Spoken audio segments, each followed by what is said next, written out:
Well, hello, and welcome to another edition of JC Lee MD Shrink Wrapped Book Reviews. I'm your host, Jonathan Jaha Lee, a quadruple board certified child and adolescent psychiatrist from Toronto, Ontario, the faraway land of Canada, here on a Melania Trump visa in the beautiful city of Los Angeles. Today I have a very special book review of a book that I routinely recommend to people that I see, young, old, and everyone in between, and that is Adult Children of Emotionally Immature Parents, How to Heal from Distant, Rejecting, or Self-Involved Parents by Lindsay Gibson. And I have to apologize, I cannot recall who recommended this to me now anymore, if it was a friend, colleague, or a patient, but I do know I got a recommendation to pick up this book.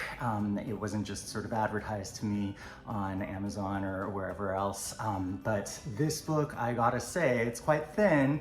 You'll probably finish it in a weekend if you really, sort of sit down and bike or get it on audiobook, but I think it's worth its weight in gold. A lot of the people that I see who've grown up, sort of are in their 20s or 30s, kind of post undergrad, postgraduate school, etc. They're finding their way occupationally and socially, really struggle with that sense of like, I don't know if it's emptiness or ennui or like just, that kind of Sehnsuchen feeling of like, what else is there? What else is there out there? And a lot of times when I speak with people with depression, with anxiety, obviously with PTSD, eating disorders, substance use disorders, etc., in the background, there has been one or both parents, who maybe have not lived up to their full potential as parents. I want to be really careful as a child psychiatrist not to demonize parents. I think parents, especially mothers, unfortunately, since the time of Freud, have gotten the bulwark of blame, and I think blame is really unhelpful, to be honest. But this is not about, sort of blaming your narcissistic parent or like, oh my God, she's so personality disordered. Although many of the people that I see who struggle with emotion regulation and distress tolerance have encountered caregivers of that nature. But this is about parents who just, for whatever reason, weren't able to give that kind of present, consistent, reliable, safe, nurturing environment. And from an agnostic kind of standpoint, we don't know where it comes from or whatever.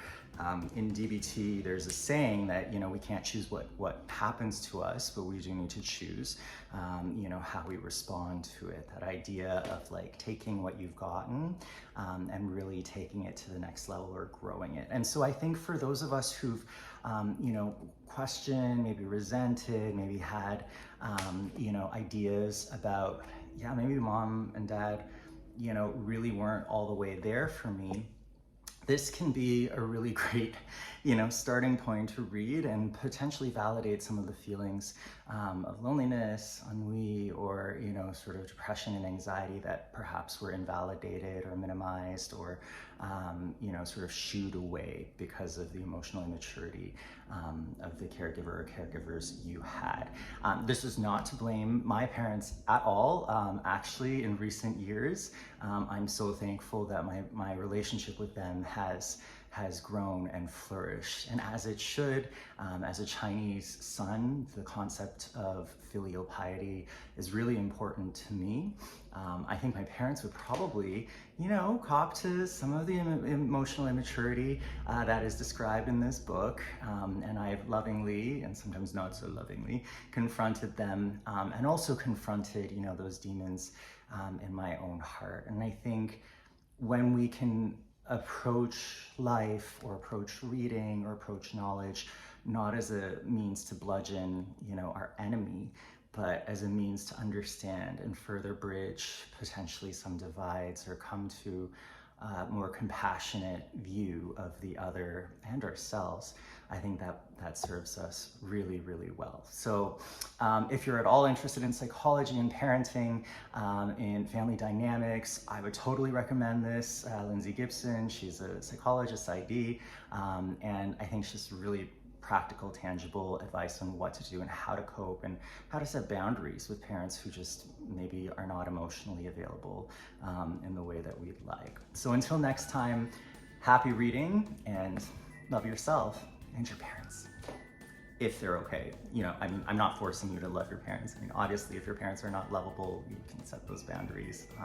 Bring it up with your shrink.